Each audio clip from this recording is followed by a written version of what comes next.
I was midway through a grueling night shift, the kind that drains your spirit and buries you in silence, when the alert came, critical emergency incoming.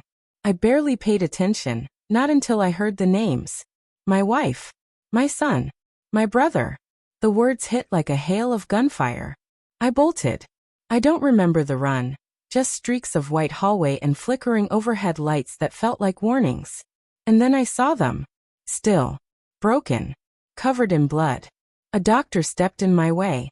His voice was steady, but his hands betrayed him. "You can't go in," he said. I wasn't a husband then. Not a father. I was something primal, wild with grief. "Why?" I asked, though the word scraped its way out, foreign and unrecognizable. He looked away. "The police will explain," he murmured. That was the moment everything inside me gave out. I met her during residency. Late nights. Exhaustion. Shared hunger for purpose.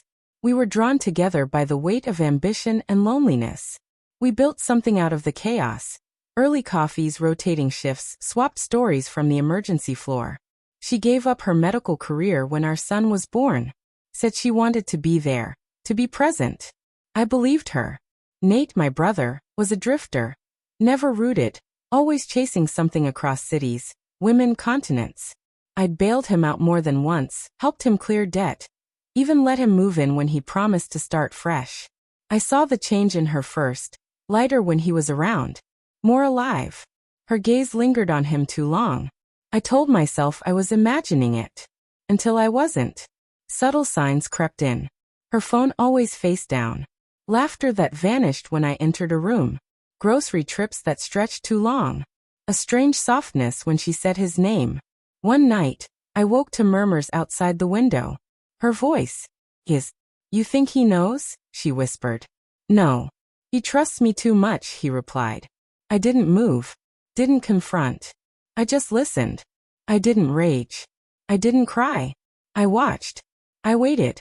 I started collecting truth like evidence. She'd forgotten my old Apple ID was still active on her cloud backup. Their messages poured in. Photos. Weekend plans. Jokes about my long shifts. I saved everything. Nate had a history. Some of it buried, but not deep enough. I traced a false business filing, a fraudulent registration. That was my thread. I hired a PI. Discreet. Efficient. He found everything. Motel bookings. Camera footage. One clip showed them leaving a room, with my son. That was my leverage. First, I filed for custody. Showed the court what I had. Proof of recklessness, risk, deception. My lawyer knew how to play it. The judge didn't blink. She lost partial custody. Next, I sent the licensing board the damning material, anonymously. Ethics review. Reinstatement denied. Then Nate. I turned everything over to law enforcement, and signed. A concerned citizen with detailed evidence. Fraud. His accounts were locked. He wasn't arrested, but his movements were now boxed in. Finally, I rewrote my will. Cut her out entirely. Left everything to my son. I mailed her the document with a single sentence. "This is the only part of me you ever really loved." So when they came through that bay, bodies twisted and broken, I didn't need the details. I already knew how it would end. They'd been heading out of town. She was driving. Nate beside her. Our boy in the back. Fast. Drunk. Rain slicked the road. She lost control. 3 bodies. 1 vehicle. A truth torn open by steel and shattered glass. The police came later, slow with their words, cautious with their questions.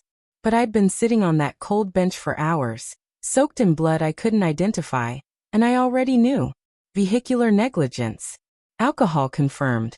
Charges pending. But the real damage was done long before the crash. My son came out of it with a broken arm and a mild concussion. He would heal. Nate wasn't so lucky, he ended up in a coma. She regained consciousness with handcuffs clipped to the hospital bed. I never went to see her. Not once. She tried to reach out, letters, voicemails soaked in tears. Said she was confused, that she'd made a terrible mistake, that her love for me hadn't gone anywhere. I sent one thing back, a signed copy of our divorce papers. My little boy looks at me sometimes with questions too big for his age. I answer them the only way I can, with time, with toys, with quiet afternoons at the park, rides to school, walks into therapy. We're slowly piecing life back together, one steady step at a time. She lost her driver's license. Nate lost his future.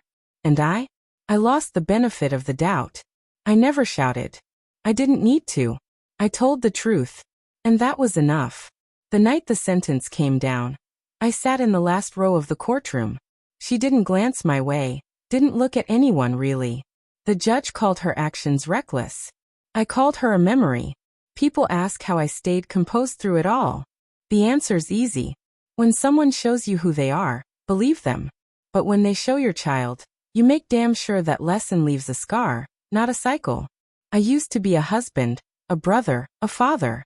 Now I'm just a man who remembered his value and made sure they never forgot it. One silent, permanent decision at a time.